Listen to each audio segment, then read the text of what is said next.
দীর্ঘ মেয়াদী হানাহানির মধ্যে পড়ে যেতে পারে দেশ। আবার যে সম্ভাবনাটির কথা বললাম, যদি পতিত সরকারের বা যারা ক্ষমতা হারিয়েছেন তারা যদি একটা গভর্নমেন্ট ইন এক্সাইল প্রবাসী সরকার গঠন করে বসেন, তখন দেশের লেজিটিমেসি সংকটও দেখা দেবে। জেনারেল মঞ্জুরের যে অবস্থান সেটি আপনার নড়ে যাওয়ায় সে শব্দে কিন্তু দেশ আবার দ্বিখণ্ডিত হওয়া থেকে আপনার রক্ষা পেয়েছে। তা না হলে কিন্তু পরিস্থিতিটা হয়ে যেত জটিল। রাষ্ট্রের কর্ণধার ছিলেন, সেই অবস্থায় কিন্তু তাকে আপনার নির্মমভাবে হত্যা করা হয়েছে।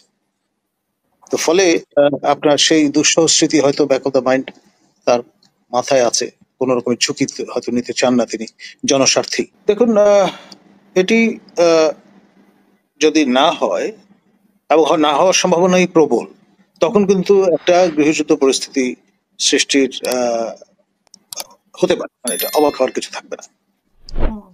এবং অনেকে আশঙ্কা করছেন যে 4 থেকে 8 তারিখ এই সময়টা বাংলাদেশের জন্য খুব নাজুক স্পর্শকাতর সময়, ব্যাপক হানাহানির সম্ভাবনা প্রবল। 3 তারিখে ওরা শহীদ মিনারে নিজেদের একটা সমাবেশ করবে।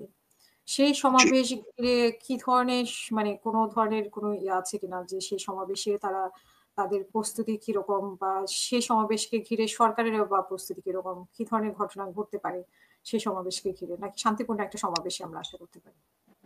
আমরা তো অবশ্যই হোপ ফর দ্য বেস্ট, কিন্তু আপনার পক্ষে বিপক্ষে পরিস্থিতিটা এমন যে সিচুয়েশনটা আইবল টু আইবল।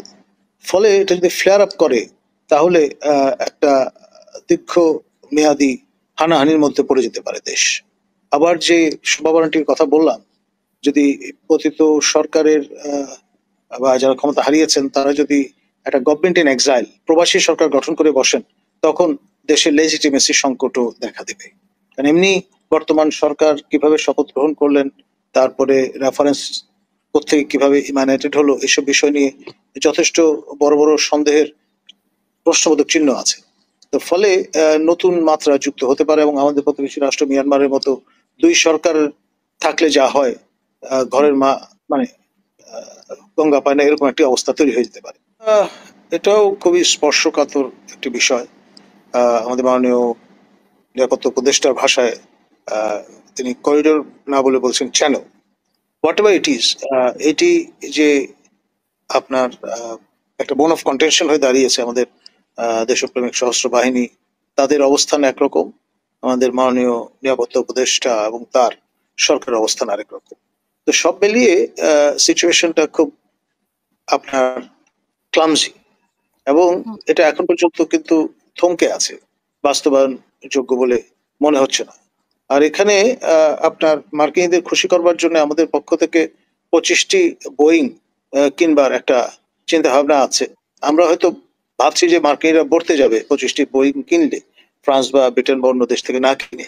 কিন্তু বিষয় যেটি, সেটা মার্কিন বিবেচনায় 25টি বিমান নস্যি কোনো বিষয় না, এত বড় অর্থনীতির দেশ। সুতরাং আমরা যা কিছুই করি না কেন আপনার তাদের খুব একটা কিছু আসবে যাবে এমনটি আমি মনে করি না। দেখুন, আগস্ট মাস ইন এ ওয়ে আওয়ামী লীগের জন্য খুবই স্মৃতিবহ মাস, এবং তারা অবশ্যই এই মাসকে ঘিরে নানান রকমের কর্মসূচি গ্রহণ করবেন, ঘুরে দাঁড়ানোর চেষ্টা করবেন। আর সরকার কোন পর্যায়ে কি পরিমাণ ভাবে তারা সেটা হ্যান্ডেল করবেন, ট্যাকেল করবেন, সেটাই এখন দেখবার বিষয়। যদি গভর্নমেন্ট ইন এক্সাইল গঠন করার ঘোষণা আসে, তাহলে কিন্তু বল গেমটা হবে ডিফারেন্ট। দেখা যাবে যে দেশ কোনো কোনো অঞ্চলে তারা আপনার অবস্থান নিয়ে বসতে পারেন। যেমন মহান স্বাধীনতা যুদ্ধের সময় রৌমারী ছিল চির স্বাধীন এলাকা, সেখানে পাকিস্তান বাহিনী কখনো ঢুকতেই পারেনি, সেই আপনার কুড়িগ্রামে। তো সেরকম কোনো কোনো অঞ্চল তাদের দৃষ্টিতে স্বাধীন অঞ্চল বলে তারা পরিগণিত করবার চেষ্টা করতে পারে। তখন দেশ দ্বিখণ্ডিত হওয়ার মতো পরিস্থিতি তৈরি হতে পারে। এমনটি হয়েছিল কিন্তু আপনার আমাদের শহীদ জিয়াউর রহমানের হত্যাকাণ্ডের সময়। আপনার জেনারেল মঞ্জুর ফেনী নদী পর্যন্ত নিয়ন্ত্রণ নিয়ে নিয়েছিলেন, আর বিয়ন্ড ফেনী নদী আপনার জেনারেল এরশাদের নিয়ন্ত্রণে ছিল। এবং সে পর্যন্ত আপনার জেনারেল মঞ্জুরের যে অবস্থান সেটি আপনার নড়ে যাওয়ায় সে শব্দে কিন্তু দেশ আবার দ্বিখণ্ডিত হওয়া থেকে আপনার রক্ষা পেয়েছে। তা না হলে কিন্তু পরিস্থিতিটা হয়ে যেত জটিল। বিএনপির কেন্দ্রীয় নেতা মিল্লাত ভাই, যিনি বিএনপির ট্রেজারার, তার সঙ্গে আমার সপ্তাহখানেক আগে কথা হচ্ছিল। তিনি বলেছেন যে আমাদের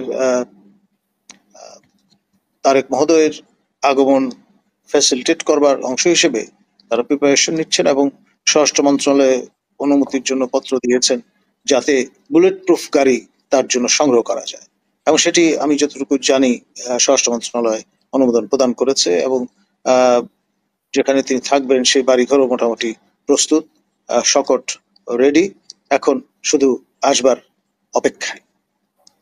আপনার ফিলিপিন্সে 80-র দশকে আপনার মিস্টার অ্যাকুইনো, তিনি আপনার যখন পদার্পণ করলেন ম্যানিলাতে, তাকে আপনার গান ডাউন করা হয়েছিল এয়ারপোর্টে। তো অ্যাসাসিনেশনের তাত্ত্বিক সম্ভাবনা উড়িয়ে দেয়া যায় না। তো সব দিক বিবেচনা করে উনি হয়তো সেই কারণে সময় নিচ্ছেন, এবং তাতে আপনার দোষের কিছু নেই, কারণ জানি বাঁচলে বাপের নাম। আপনার তার স্বর্গীয় পিতা, তিনি কিন্তু এত বড় জনপ্রিয় একজন নেতা ছিলেন, পূর্ণ মর্যাদায় রাষ্ট্রের কর্ণধার ছিলেন, সেই অবস্থায় কিন্তু তাকে আপনার নির্মমভাবে হত্যা করা হয়েছে।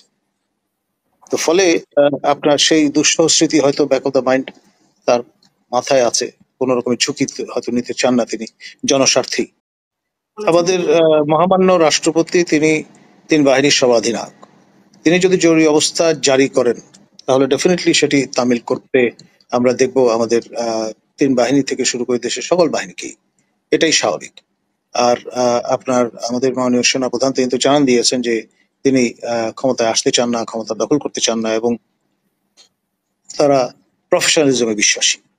সুতরাং যদি জরুরি অবস্থা জারি হয় সেটি আপনার বিধিসম্মতভাবেই হবে।